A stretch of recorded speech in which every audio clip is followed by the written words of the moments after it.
बाद में आप सभी का स्वागत है। मैं आकाश। बॉलीवुड के खिलाड़ी अक्षय कुमार जहां आप देखते हैं कि बेहतरीन फिल्मों के साथ वो प्रदर्शन करते हैं और आपको बता दें देशभक्ति फिल्मों को लेकर लगातार वो सुर्खियों में बने रहते हैं। जहां आपने देखा था कि एयरलिफ्ट, रुस्तम, बेबी जैसे तमाम फिल्में आप तक लाए थे और लोग उन्हें प्यार भी कर रहे थे। लेकिन आपको पता होगा कुछ दिन पहले उन्होंने प्रधानमंत्री नरेंद्र मोदी का इंटरव्यू किया था और उन्होंने एक सवाल पूछा था कि आप आम कैसे खाते हैं, और उनसे और एक सवाल किया गया था आप अपनी घड़ी उल्टी क्यों पहनते हैं। तो इसको लेकर उन्हें बराबर ट्रोल किया गया था और इसी के बीच उनका एक बयान इस पर आया है। इस पर हम समीक्षा करने बैठे हैं और हमारे साथ सहयोगी तमिश्री मौजूद है। तमिश्री, आप बताइए, जिस तरह कुछ दिन पहले जो अक्षय कुमार ने नरेंद्र मोदी के साथ इंटरव्यू में एक सवाल पूछा था कि आप आम कैसे खाते हैं, आप अपनी घड़ी उल्टी क्यों पहनते हैं, तो उसको लेकर आज तक में जो एक इंटरव्यू सेशन चला तो उस समय उन्होंने जवाब दिया था, तो उस पर आप क्या कहेंगे? जी आकाश, तो जैसे कि अक्षय कुमार ने इंटरव्यू में ये जवाब दिया है, क्योंकि उनसे मतलब वो पीएम ऑफिस गए थे और पीएम ऑफिस में उन्होंने मोदी जी का इंटरव्यू किया था, हमारे प्रधानमंत्री जी का। तो उनका जो जवाब आया इस पे, उनका जो कहना है, उनका कहना ये है कि मुझे पीएम ऑफिस में ये बताया नहीं गया था कि आप ये सवाल पूछ सकते हैं या ये सवाल नहीं पूछ सकते हैं, क्योंकि बहुत सारे जगह में ना ये होता है कि ऐसा बोल दिया जाता है कि आप ये सवाल नहीं पूछ सकते या ये सवाल पूछ सकते हैं। पर अक्षय कुमार का कहना है कि जब वो पीएम ऑफिस गए तो फिर उनसे ऐसा कुछ नहीं कहा गया कि आप ये नहीं पूछ सकते या आप वो नहीं पूछ सकते। उन्हें मतलब अक्षय कुमार का कहना है कि उन्हें ये कह दिया गया था कि आपका इंटरव्यू आप जैसे भी चाहो वैसे आप लो। तो इसी वक्त वो, और उनका कहना है कि वो एक आम नागरिक की तरह पूछना चाहते थे उनसे, क्योंकि जैसे मतलब एक आम इंसान के मन में जिस तरह सवाल रहते हैं कि वो कैसे करते हैं, उनका दिनचर्या कैसा रहता है, उसके हिसाब से मतलब अक्षय कुमार ने उनसे सवाल पूछा होगा। जी जी, उनका कहना ये है कि आप पत्रकार हैं, तो सियासत के बारे में, पॉलिटिक्स के बारे में, राजनीति के बारे में, देश के बारे में इतना जो भी चल रहा है उसके लिए हमारे पत्रकार हैं, वो उनसे क्वेश्चंस करते ही रहते हैं, प्रधानमंत्री से ऐसे सवाल पूछ ही सकते हैं।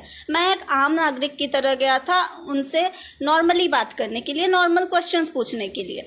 तो और क्योंकि प्रधानमंत्री मोदी ने बहुत पहले बोला था कि उन्हें आम खाना अच्छा लगता है, उन्हें आम बहुत ही पसंद है, वो खेत में जाया करते थे आम खाने के लिए।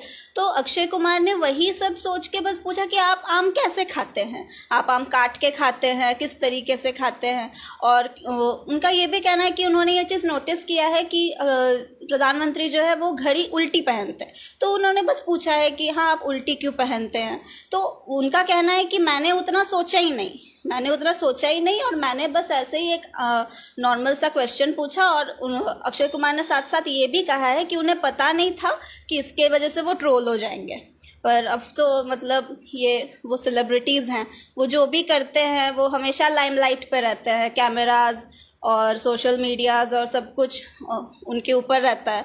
तो इसीलिए ही मुझे लगता है कि वो ट्रोल भी हुए थे। पर अक्षय कुमार का यही कहना है कि मैंने उतना कुछ सोचा नहीं, मैं आराम से गया और मुझे पता नहीं था कि ये सवाल उनसे नहीं पूछा जा सकता या एक इतनी मासूमियत भरी सवाल का इतना बड़ा बखेड़ा बन सकता है। उन्हें ये पता नहीं था और वो ट्रोल हो जाएंगे इस बात का भी उन्हें अंदाज़ा नहीं था, ऐसा अक्षय कुमार का कहना है।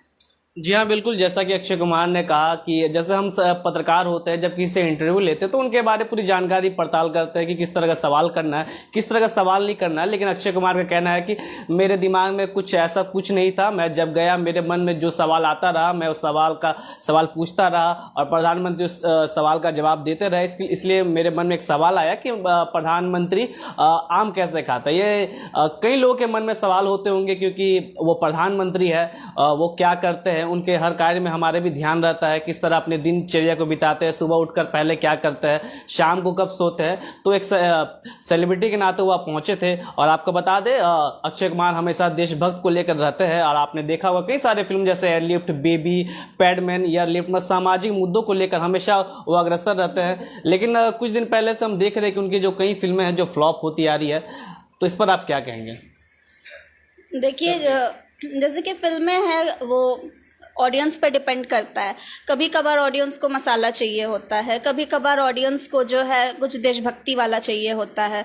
जैसे कि आप गदर 2 को ही देख लीजिए। गदर 2 जो थी वो प्रॉपर बॉलीवुड मूवी जिसे हम कहते हैं, जो हम पहले भी देख के आया करते थे। लव स्टोरी होती थी, मारपीट रहता था। तो कुछ टाइम से क्या है कि लव स्टोरी एक्शन वाली मूवी आ रही थी, पर गदर 2 जैसी मतलब वो नहीं थी, कहानी गदर 2 जैसी नहीं थी। तो वो ऑडियंस पे डिपेंड करता है। कभी कभार ऑडियंस को एक दमदार कहानी चाहिए होती है, कभी कभार ऑडियंस को बहुत सारा एक्शन चाहिए होता है।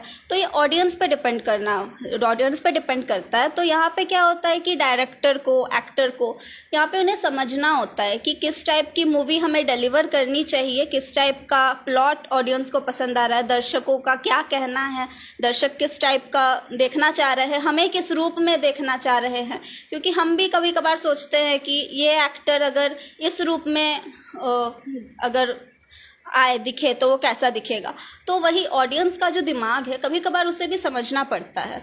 तो मेरा मानना है कि हो सकता है कि मतलब हमेशा उनसे ये भूल होती नहीं है, क्योंकि वो बहुत अच्छी अच्छी मूवीज़ डिलीवर करते हैं, पर इस वक्त शायद उनसे थोड़ी चूक हो गई है ऑडियंस। अब रास्ते पर आ रहे हैं। जी, वो बिल्कुल रास्ते पर आ रहे हैं। एक और उनकी मूवी आ ही रही है, मिशन रानीगंज। तो वो फिर से उसी ट्रैक पे आ रहे हैं जिस ट्रैक पे लोग उन्हें देखना पसंद भी करते हैं। तो हम आशा यही करेंगे कि ये मूवी भी उनकी ब्लॉकबस्टर हो, उनकी बाकी ब्लॉकबस्टर मूवीज़ की तरह। आपके बात पर एक मैं बात जोड़ना चाहता हूं। जैसा कि हमें पता है कि कुछ सालों पहले से लगातार वो देशभक्ति को लेकर आगे बढ़ रहे थे, चाहे पैडमैन हो या लिफ्ट हो और कई सारे ऐसे सब्जेक्ट। तो लोगों की जो सोच रहती है कि हाँ यह हीरो जो है हम इस रूप में ही देखना चाहेंगे। तो अगर आप सब्जेक्ट से भटकते हैं तो लोग भी भटकना शुरू कर देते हैं, क्योंकि आपको उस मतलब किरदार में लोग हमेशा देखने की कोशिश करते हैं। तो देशभक्ति किरदार जिस तरह हमने केसरी देखा था, बहुत ही बेहतरीन अभिनय और बहुत ही अच्छी स्क्रिप्ट, बहुत ही अच्छी एक्टिंग अक्षय कुमार ने की थी और सफलता भी उस फिल्म को बहुत अच्छी मिली थी। बॉक्स ऑफिस पर उन्होंने धमाल मचाया था। तो हम भी चाहेंगे लगातार ऐसी फिल्में अक्षय कुमार लाए और दर्शक इस तरह उन्हें पसंद करते रहे, क्योंकि उनका एक अलग तरीका रहता है। छोटे छोटे विषयों को लेकर बहुत ही बेहतरीन तरीके से अभिनय के लोगों के सामने प्रस्तुत करते हैं। हमें सबसे अच्छी फिल्म उनकी टॉयलेट एक प्रेम कथा, इस फिल्म को बहुत ही बेहतरीन तरीके से उन्होंने प्रदर्शित किया था। चाहे ग्रामीण इलाके में किस तरह शूटिंग हुई, किस तरह उन्होंने देखा कि उनकी टॉयलेट के कारण उनकी पत्नी छोड़कर चली जाती है, फिर पूरे परिवार से लड़के, पूरे गांव से लड़के उन्होंने उसके लिए टॉयलेट बनाया था। तो इस खबर को लेकर आपकी क्या राय है, कमेंट सेक्शन पर जरूर बताएं। तब तक के लिए देखते रहे सोशल संवाद। मैं आकाश अपने सहयोगी तमिश्री के साथ। जय हिंद।